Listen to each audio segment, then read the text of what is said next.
दोस्तों, चैप्टर 1 में हमने सीखा कि दौलत की शुरुआत एक विचार से होती है।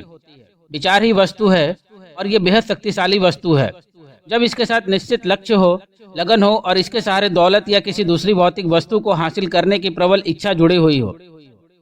आइए अब स्टार्ट करते हैं चैप्टर 2। लेखक बताते हैं कि अमीरी की दिशा में पहला कदम इच्छा है, डिजायर। ऑथर यहाँ एडविन सी बार्न्स की बातें बताते हैं कि कैसे एक साधारण सा आदमी अपनी प्रबल इच्छा शक्ति के बल पर उस महान आविष्कारक एडिसन का बिजनेस पार्टनर बना। एडविन इसलिए सफल हुआ क्योंकि इसने एक निश्चित लक्ष्य चुना और इसने उस लक्ष्य को हासिल करने में अपनी सारी ऊर्जा, इच्छा शक्ति, प्रयास, हर चीज लगा दी। एडविन ने यह नहीं कहा कि मान लो मैं एडिसन की कंपनी में अपना लक्ष्य प्राप्त करने में असफल हो जाता हूँ तो मैं किसी दूसरे अवसर के लिए आंखें खुली रखूंगा। इसके बजाय इसने कहा, मैं इस दुनिया में सिर्फ एक चीज हासिल करने का संकल्प करता हूँ और वह चीज है थॉमस एडिसन के साथ बिजनेस पार्टनरशिप। मैं अपने पीछे के सारे पुल जला दूंगा और अपने पूरे भविष्य को इस विश्वास पर दांव पर लगा दूंगा कि मुझ में अपना लक्ष्य प्राप्त करने की योग्यता है। एडविन ने अपने लिए पीछे हटने का कोई रास्ता नहीं छोड़ा। इसकी स्थिति करो या मरो वाली थी और यह सफल हो गया। लेखक एक दूसरे उदाहरण में बताते हैं कि कैसे एक महान योद्धा ने अपने से ज्यादा शक्तिशाली दुश्मन को हराया। इसने उन जहाजों को जलाने का आदेश दिया जो उन्हें युद्ध भूमि तक लाए थे। इसने अपने सैनिकों को संबोधित करते हुए कहा, आप देख रहे हैं कि जहाज जला दिए गए हैं।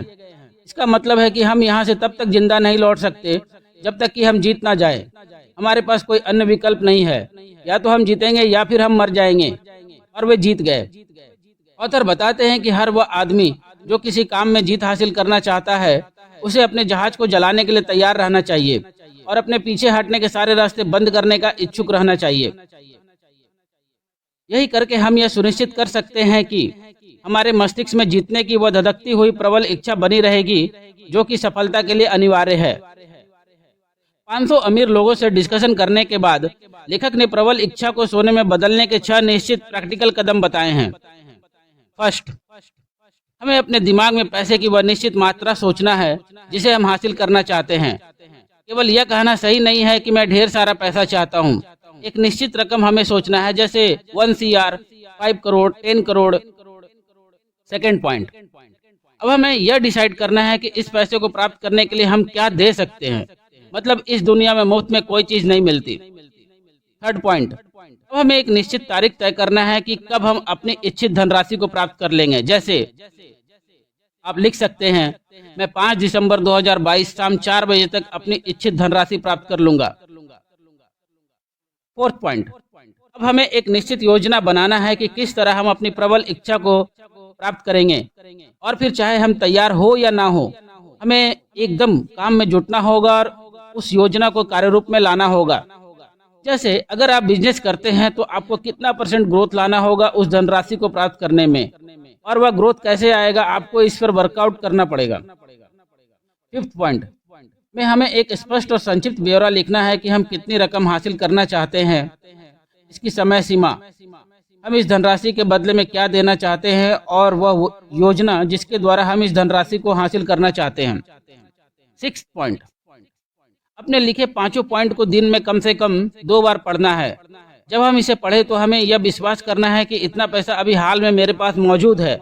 हो सकता है कि अभी यह विश्वास करना असंभव लगे, मगर अपनी प्रबल इच्छा की मदद से हमें खुद को यह विश्वास दिलाना है कि यह धनराशि अभी हमारे पास मौजूद है। लेखक बताते हैं कि यह सिद्धांत न सिर्फ दौलत कमाने के लिए अनिवार्य है बल्कि किसी भी लक्ष्य को हासिल करने के लिए अनिवार्य है। इन 6 कदमों को सफलतापूर्वक जीवन में उतारने के लिए हमें पर्याप्त कल्पना शक्ति होना अनिवार्य है ताकि हम यह देख सके और समझ सके कि अमीर बनना किस्मत या संयोग या अवसर के भरोसे नहीं छोड़ा जा सकता। ऑथर बताते हैं कि एक ऐसा गुण है जो जीतने के लिए अनिवार्य है और वह है निश्चित लक्ष्य। मतलब यह जानना कि हम क्या चाहते हैं और अपने लक्ष्य को हासिल करने की प्रबल इच्छा। हम जो काम करना चाहते हैं अगर वह सही है और हमें इस पर विश्वास है तो हमें आगे बढ़कर यह काम को कर देना है। हमें अपने सपने को सामने रखना है और इस बात की परवाह नहीं करना है कि हमारी अस्थायी असफलता पर लोग क्या कहेंगे। लेखक बताते हैं कि सफलता हासिल करने के लिए हमें अतीत के सफल लोगों के सूत्रों पर चलना चाहिए। यह सूत्र है अवसर को पहचानना और अपनी प्रतिभा को विकसित करके उसकी मार्केटिंग करना। लेखक बताते हैं कि अमीर बनने की दिशा में सपने देखना बहुत ही ज्यादा महत्वपूर्ण है।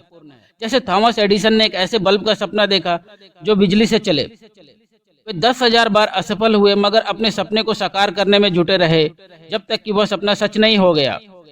राइट बंधुओं ने एक ऐसी मशीन का सपना देखा जो हवा में उड़ सके। मार्कोनी ने एक ऐसे सिस्टम का सपना देखा जो वायु की अनजानी शक्तियों का दोहन करे। मगर हमें यह भी जानना है कि महत्वाकांक्षा के अभाव, उदासीनता या आलस से सपने पैदा नहीं होते।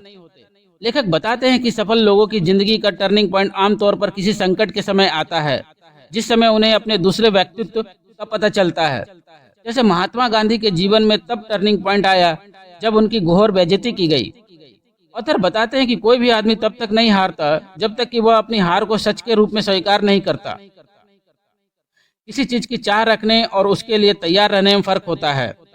कोई भी आदमी किसी चीज को प्राप्त करने के लिए तब तक तैयार नहीं होता जब तक कि उसे इसे हासिल करने का विश्वास न हो। अंत में इस चैप्टर के कुछ महत्वपूर्ण पॉइंट। मस्तिष्क की कोई सीमा नहीं है सिवाय उनके जिन्हें हम मान लेते हैं। गरीबी और अमीरी दोनों ही विचार की संतानें हैं। नेक्स्ट पॉइंट, प्रबल इच्छा भौतिक रूप में आने के तरीके खोज ही लेती है। मानसिक केमिस्ट्री के किसी सिद्धांत के द्वारा प्रकृति प्रबल इच्छा के आवेग में ऐसा कुछ भर देती है जिसके कारण इंसान असफलता शब्द को पहचानने से इनकार कर देता है और इसी कारण वह कभी असफल नहीं होता। इस प्रकार चैप्टर 2 समाप्त होता है। Thank you.